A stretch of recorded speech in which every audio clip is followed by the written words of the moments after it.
सादर नमस्कार साथियों।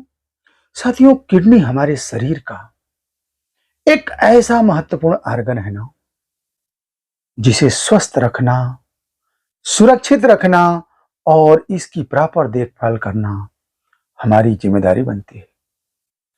दुर्भाग्यपूर्ण तरीके से, हमारी लापरवाही से और अगर किसी कारणवश अगर इसमें दिक्कत आ गई तो समझ लीजिए कि हम पूरे जीवन भर के लिए बिल्कुल ही असहाय महसूस करते हैं। और वर्तमान परिस्थिति में जिस तरह की किडनी की समस्याएं आए दिन लोगों को देखने को मिल रही है, ये निश्चित रूप से हमें अवेयर करता है कि हमें किडनी को सही, सुरक्षित, स्वस्थ और इसकी प्रॉपर देखभाल करनी ही करनी चाहिए। साथियों, मैं डॉक्टर एस.बी. तिवारी आप लोगों की सेवा करते हुए और सौभाग्यपूर्ण तरीके से आप लोगों के दिलो दिमाग में ये फिजा बैठी है कि डॉक्टर साहब किडनी का इलाज करते हैं। ये मेरे लिए भी परम सौभाग्य की बात है। आज मैं आप लोगों को किडनी से संबंधित एक ऐसी समस्या का समाधान बताऊंगा, उसके बारे में प्रॉपर जानकारी दूंगा, जिसे आपको जानना, समझना और इसे जीवन में उतारना भी जरूरी है। जी हाँ साथियों, आज हम बात करेंगे किडनी में सूजन, जिसे नेफ्राइटिस कहते हैं। जी हाँ साथियों, इसे हल्के में मत लीजिएगा। अगर आपके किडनी में सूजन है, यानी नेफ्राइटिस है, और आपने लंबे समय तक इसको इग्नोर किया, तो आपकी किडनी खराब हो सकती है। और आप जानते ही है ना, आपके अगल बगल अगर किसी की किडनी खराब होगी, उसके पूरे परिवार की क्या दशा है, आप अगर देखते होंगे तो आपको आज की मेरी वीडियो जरूर ध्यान से सुननी चाहिए। साथियों, नेफ्राइटिस यानी किडनी में सूजन, जब किडनी में सूजन हो जाएगी ना, तो किडनी हमारी प्रॉपर फिल्टर ही नहीं करेगी, और जब वो फिल्टर नहीं करेगी तो धीरे धीरे तो खराब होएगी ही होएगी। तो इसे लंबे समय तक हम सूजन को नहीं रखेंगे।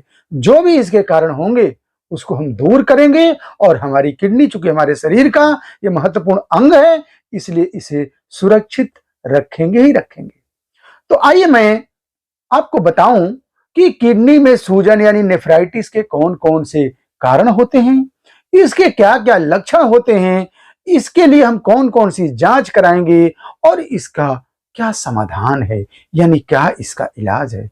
तो वीडियो थोड़ी हो सकता बड़ी हो जाए, लेकिन आपके जीवन से जुड़ी है ना, आपके शरीर के महत्वपूर्ण ऑर्गन से जुड़ी है, इसलिए आपको पूरा वीडियो ध्यान से देखिएगा। वीडियो के लास्ट में साथियों, मैं आपको कुछ ऐसी महत्वपूर्ण दवाएं बताएंगे जो आपके जीवन के लिए बहुत ही जरूरी होगी। तो आइए शुरू करते हैं नेफ्राइटिस के बारे में अत्यंत ही महत्वपूर्ण जानकारी। साथियों, नेफ्राइटिस के अगर कारण की बात करें तो पहला इसका कारण है इन्फेक्शन।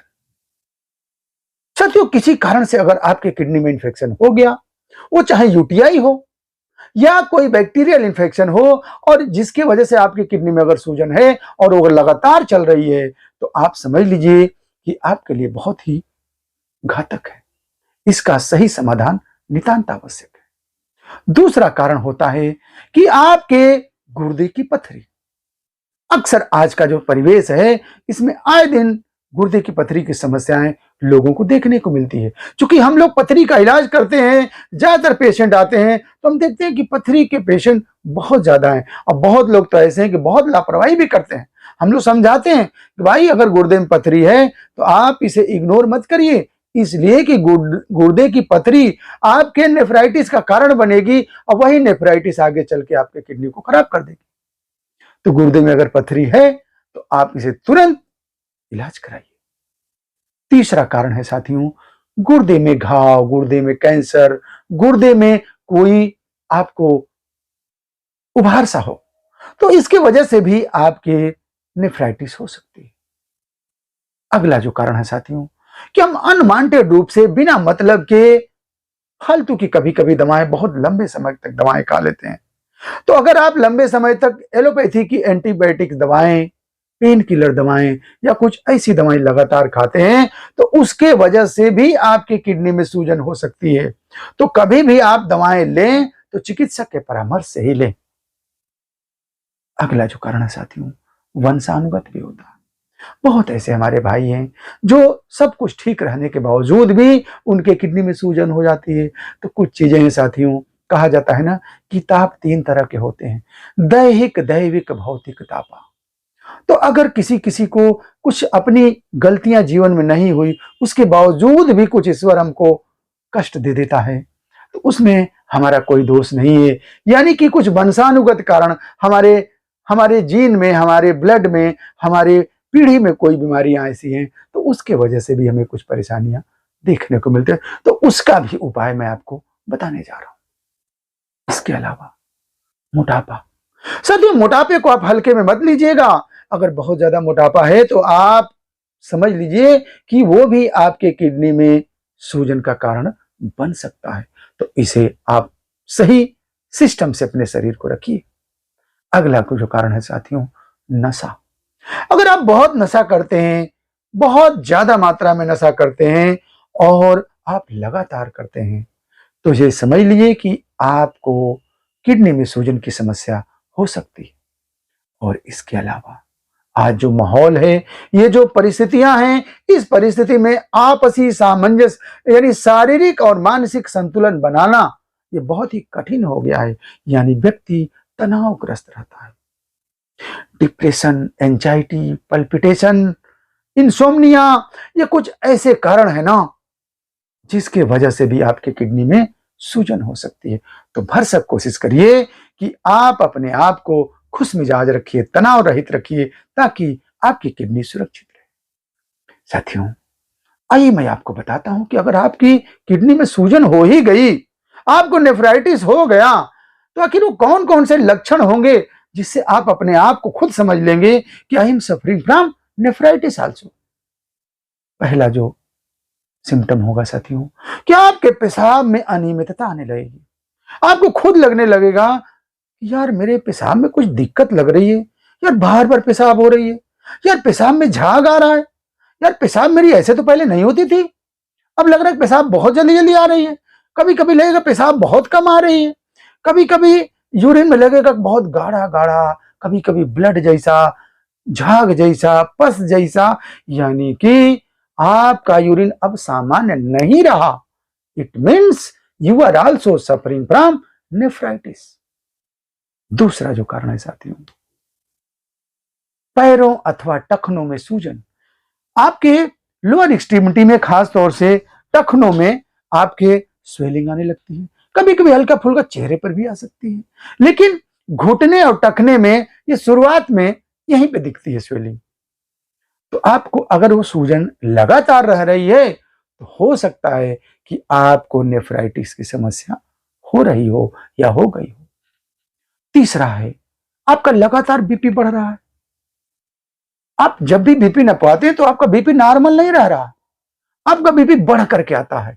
इट मीन्स आपके शरीर में रुकावट हो रही है, यानी कि आपको नेफ्राइटिस है और शरीर में प्रेशर है, उसी प्रेशर से आपका ब्लड प्रेशर बढ़ रहा है।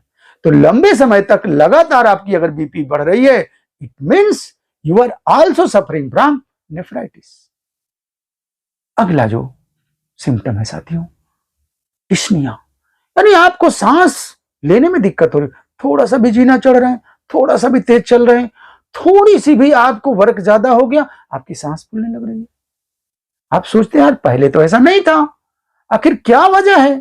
हो सकता है कि आपको किडनी में सूजन हो। अगला जो सिम्टम सामर्थ्य होता है कि आपके चेस्ट में भारीपन लगने लगेगा। आपको लगेगा कि मेरे चेस्ट में कुछ दबाव दबाव सा महसूस हो रहा है। तो अगर ऐसा लगातार हो रहा है तो ये भी साथियों एक बहुत बड़ा लक्षण है आपके किडनी में सूजन का। और कभी कभी आप देख रहे हैं कि मैं सो नहीं पाता हूं, मेरी नींद उचड़ जाती है, एक बार नींद लगी दूसरी बार लग नहीं रही है, जल्दी खुल जा रही है। यानी कि आपकी नींद जो है कंप्लीट नहीं हो रही है, आपको इंसोम्निया की प्रॉब्लम हो रही है। तो हो सकता है कि आपके किडनी में सूजन हो, आपको नेफ्राइटिस हो।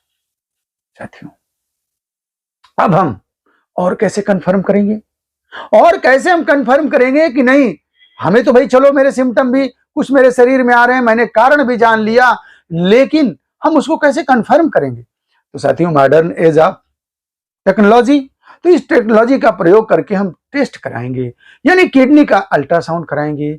उसमें नहीं अगर बाय द वे कंफर्म हो रहा है तो हम इसकी सीटी एमआरआई कराएंगे या किडनी की बायोप्सी करा करके हम देखेंगे। कुछ ब्लड के टेस्ट भी हमें बहुत हेल्पफुल होते हैं, जैसे सीबीसी हो गया, केएफटी हो गया, यूरिन का टेस्ट हो गया, इसको करा करके हम इसको और कंफर्म करेंगे। अब साथियों आते हैं हम असली टॉपिक पे, जो आपके लिए बहुत ही महत्वपूर्ण साबित होने जा रहा है। ये जो पार्ट मैं बताने जा रहा हूं, ये शायद अभी तक जो मैंने बताया, हो सकता है ये आप पहले से भी कहीं सुने हों, किताबों में पढ़ लें, बट जो अभी मैं बताने जा रहा हूं, ये रियली में ये मेरा अनुभव है और मेरी आपको महत्वपूर्ण जानकारी है। साथियों, किडनी में सूजन के लिए मैं चूंकि एक होम्योपैथिक डॉक्टर हूं और होम्योपैथी चिकित्सा पद्धति से लगभग 25-26 सालों से आप लोगों की सेवा कर रहा हूं। इस सेवा के दौरान अधिकतर किडनी के मरीजों को देखते देखते मैं जो अनुभव आपको बता रहा हूं, वो मैं बता रहा हूं कि ज्यादातर पेशेंट हमारे यहाँ जब आते हैं और कहीं वो दवा एलोपैथिक हैंड से आते हैं तो कहते हैं डॉक्टर साहब हमें डायूरेटिक मेडिसिन दी गई, मैं जब दवा खाता हूं तो मुझे बहुत पेशाब आने लगती है, लेकिन मैं जब दवा खाता हूं तभी तक ऐसा होता है, जब दवा छोड़ता हूं तो फिर पेशाब वैसी होती है, मेरी सूजन फिर हो जाती है और मैं इससे परेशान हो चुका हूं, आप कुछ इलाज करिए। तो साथियों, ऐसे हमारे भाइयों को मैं बताना चाहूंगा कि होम्योपैथिक दवाएं बिल्कुल सेफ हैं और नेफ्राइटिस के लिए यानी किडनी में सूजन के लिए, या यूं कह लिए कि किडनी की किसी भी समस्या के लिए होम्योपैथिक दवा साथियों किसी रामबाण से कम नहीं, किसी वरदान से कम नहीं है। और ऐसे हमारे भाई जो किडनी की समस्या से परेशान है, मैं तो अभी नेफ्राइटिस किडनी में सूजन की बात कर रहा हूं, लेकिन अगर किडनी में किसी भी तरह की समस्या हो, यहां तक कि आपकी किडनी खराब भी हो गई हो, तो आप अपने आसपास किसी भी अच्छे होम्योपैथी चिकित्सक से आप संपर्क करके अपने जीवन को सफल बना सकते हैं। अब बात हम नेफ्राइटिस की करें यानी किडनी में सूजन के लिए करें, तो साथियों कुछ ऐसी अच्छी दवाएं हैं जिनका प्रयोग हम लोग खुद करके और बहुत ही अच्छा रिजल्ट लेते हैं, मैं आपको शेयर करना चाह रहा हूं।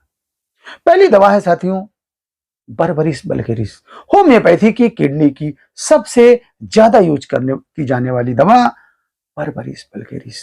जैसे ही किडनी का नाम आता हो, चाहे पथरी हो, इन्फेक्शन हो, पेशाब में कोई दिक्कत हो, यानी any type of disturbance related with kidney, you can use berberis vulgaris mother tincture without any hesitation, without any doctor's permission. ये ऐसी दवा है साथियों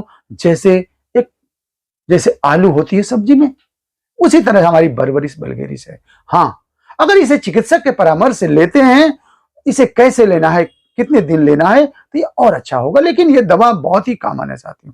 तो बर्बरिस बल्गेरिस आप घर में रख के इसके बारे में जो मैं दवाएं बता रहा हूं, इसके पहले भी मैं अपने चैनल पे भी आपको इसके बारे में पूरी जानकारी दे चुका हूं, जिसे आप देख सकते हैं। बर्बरिस बल्गेरिस बहुत ही अच्छी दवा है। मदर टिंचर इसे 15-15 बूंद सुबह शाम अकॉर्डिंग टू सीबीआरटी आप यूज कर सकते हैं। दूसरी दवा है साथियों एपोसाइनम, होम्योपैथी की सूजन की सबसे ज्यादा भरोसेमंद दवा एपोसाइनम। एपोसाइनम आप किसी भी पावर में यूज करें, जैसी कंडीशन रहेगी, 30 पावर में भी यूज होता है, मदर टिंचर में भी यूज होता है, ये चिकित्सक के परामर्श से इससे लिया जा सकता है। तीसरी दवा है साथियों सारसापरिला, होम्योपैथी की सारसापरिला यूरिन इन्फेक्शन के लिए, किडनी की समस्याओं के लिए बहुत ही महत्वपूर्ण दवा है। हालांकि इसका यूज स्किन के केस में भी बहुत होता है, बट किडनी के केस में इसका बहुत ही ज्यादा यूज देखा जाता है। अगली दवा है साथियों रावल्फिया सर्पेंटाइना। रावल्फिया सर्पेंटाइना भी किडनी के लिए बहुत ही अच्छी दवा है, और अगर आपका बीपी बढ़ा रहता हो तब तो ये किसी रामबाण से कम नहीं है। रावल्फिया को भी हम मदर टिंचर में यूज कर सकते हैं। इसके 1x ट्राइटोरेशन में बहुत अच्छी कंपनियां इसे बना रही हैं और हम लोग यूज करते हैं और बहुत अच्छा काम भी करते हैं।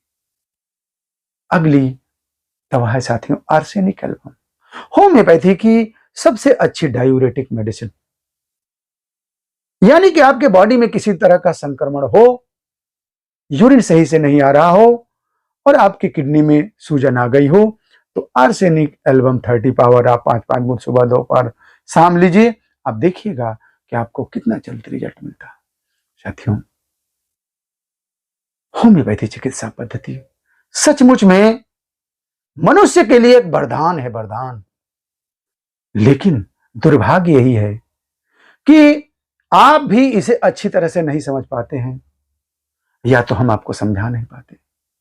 तो आप समझिए, अगर कोई भी समस्या होती है तो आप एक बार होम्योपैथी का शरण लीजिए, थोड़ा चांस दीजिए। दिक्कत क्या होती है ना, कि आप और चिकित्सा पद्धतियों में जाते हैं तो सालों सालों इलाज करते हैं, आप थकते नहीं हैं, आप खाते रहते हैं।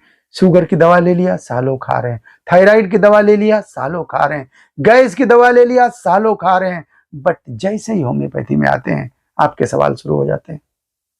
आपका कहना शुरू, सर कब तक ठीक होगा? 2 बार दवा ले नहीं गए कि बस सवाल शुरू। तो थोड़ा सवाल करिए, लेकिन धैर्य के साथ करिए। होम्योपैथी चिकित्सा पद्धति ही है जो आपके जीवन को सही पटरी पर ला सकती है। अच्छा चिकित्सक, अच्छी दवा और अच्छे से आपका बिहेवियर आपके जीवन को नया मोड़ दे सकता है। और मैं ऐसे नहीं कर रहा हूं। इसी वीडियो के डिस्क्रिप्शन में आपको कुछ लिंक मैं दूंगा, जिसे आप देख करके आप खुद समझ जाएंगे कि सचमुच में आपके धैर्य का और हमारी मेहनत का प्रतिफल क्या होता है। साथियों, अगले किसी महत्वपूर्ण टॉपिक पर मैं पुनः आपसे मिलूंगा। ऐसे ही पॉजिटिव जानकारियां आपको दूंगा, और जानकारियां ऐसे नहीं दूंगा, करके दिखाऊंगा, करके दिखा के दूंगा। और मैं आपका दोस्त डॉक्टर एस बी तिवारी नित्य आपकी सेवा में लगा रहता हूं। आपके कोई सवाल, आपके कोई भी समस्या हो, आप फोन करिए। आप हमसे जुड़ना चाहते हैं, हमारे व्हाट्सएप पे आप अपनी समस्या भेजिए। मैं आपके लिए पूरी तरह समर्पित हूं। बहुत बहुत धन्यवाद। जय हिंद, जय भारत।